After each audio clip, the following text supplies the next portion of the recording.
O Concello de Cambados inaugurou no Pazo Torrado a exposición Pantoque Vía 4, unha mostra dos artistas Ramón Trigo e Eduardo Armada na que presentan coas súas obras o día a día nun estaleiro. Esta é unha exposición novidosa e diferente, pois relata a través de diferentes disciplinas, mesturando, como podedes ver, pois debuxo, escultura, fotografía e mesmo vídeo, unha visión global e completa, ademais de peculiar da vida e o traballo diario nun estaleiro.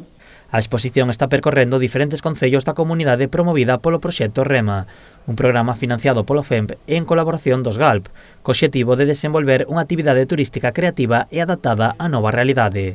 Digamos que é un proxecto para visualizar os museos do Arco Atlántico e contamos con colaboracións de GALS de Portugal e GALS de Asturias, non?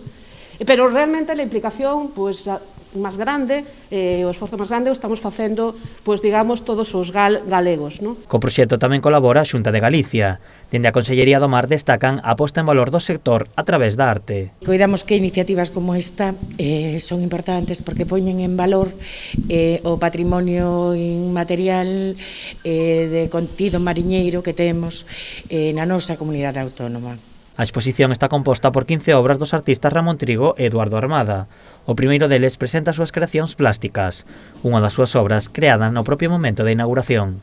Digamos que foi un proxecto que comenzou como un experimento, metémonos no estaleiro a ver que saía de aí dos meus cadros, das súas fotografías, e dende entonces agora o resultado dese experimento pasou polo Marco de Vigo e logo empezou unha especie de singladura polos museos da costa, pola rede REMA e rematou aquí, o sea que isto é unha especie de culminación dun ciclo, non? O artista Eduardo Armada plasmou os estaleiros a través das súas fotografías e pezas audiovisuais. Yo me di cuenta que hacía un pouco lo mismo, en caso que en vez de papel utilizo la cámara y tamén cada disparo, digamos, al final es una especie de boceto, una especie de acercamiento, vas conociendo un poco el entorno y los objetos, ¿no? Y muy de vez en cuando, si hay suerte, pues a veces das con algo que se parece a una foto pues un pouco máis ou menos buena. A exposición complétase con esculturas creadas dos materiais sobrantes do estaleiro. A mostra estará dispoñible no Pazo Torrado ata o vindeiro 8 de agosto.